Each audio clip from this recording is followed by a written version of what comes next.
ทุกคนมื้อนี้เขาก็อยู่ในเรื่องเล่าฝนฟ้าอากา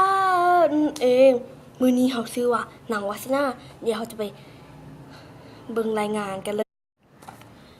มื้อนี้รายงานว่าจะมีฝนหรือว่าพายุเข้าจะมีฝนหรือพายุเข้านั่นแหละเมฆบังทุกพื้นที่มี 100% ที่จะฝนตกเพราะว่าเดี๋ยวนี้เมฆบังดวงตะเวนหมดแล้วเนาะแล้วเราก็จะไปรับรายงานถ่ายทอดสดต่อจากนางทิพย์ธิดากันบ้าดี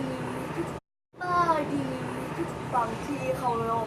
มื้อนี้เขาก็มาอยู่ในส่วนนี่เลยเนาะมื้อนี้นี่เขาก็ได้ครับเขาก็ได้ครับมันป้าก็ออกใหม่ป้าก็ออกเนาะมื้อนี้มีได้ว่าฝนตกแห้ง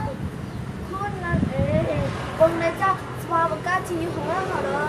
ยเนาะและไม้มันบ่ดังเพราะมีคนเอาเนี่ยมาอัดใส่ในนี้ก็นี่มีคนเอาเนี่ยหกมันยัดใส่ในนี้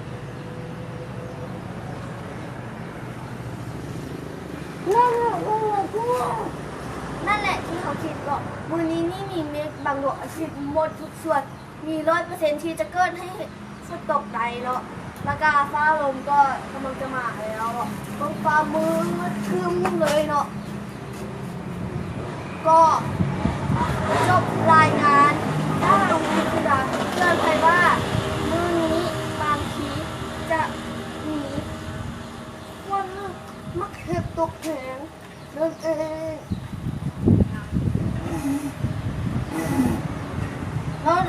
งที่เห็บขึ้นแล้วเนาะก็100%ที่จะมีฝนตก100%จะมีฝนตกและนวดพันว่ามันจะมีฝนตกได้บ่ซ่อนนี่จับรายการเจ้าหน้าที่กันนะเฮ้ยฝนฟ้าก็เทเยอะของเราเขาเลยมันฟ้ามืดคือเมฆบังทุกภาคส่วนแรกกำลังจะมีฝนตกเทลงมาแล้วเนาะโอเคทุกคนมาให้เมฆบังไล่ฟ้าหลบไล่ฝนกำลังจะตกคอมเมนต์บอกเขาสิใต้คลิปได้เลยเนาะแล้วก็อย่าลืมกดไลค์กดแชร์กด Subscribe เขาเลยถ้าเราคลิปนี้เขาเลยกดบ๊ายบายตกแล้ว เย้ฝนตกแล้ว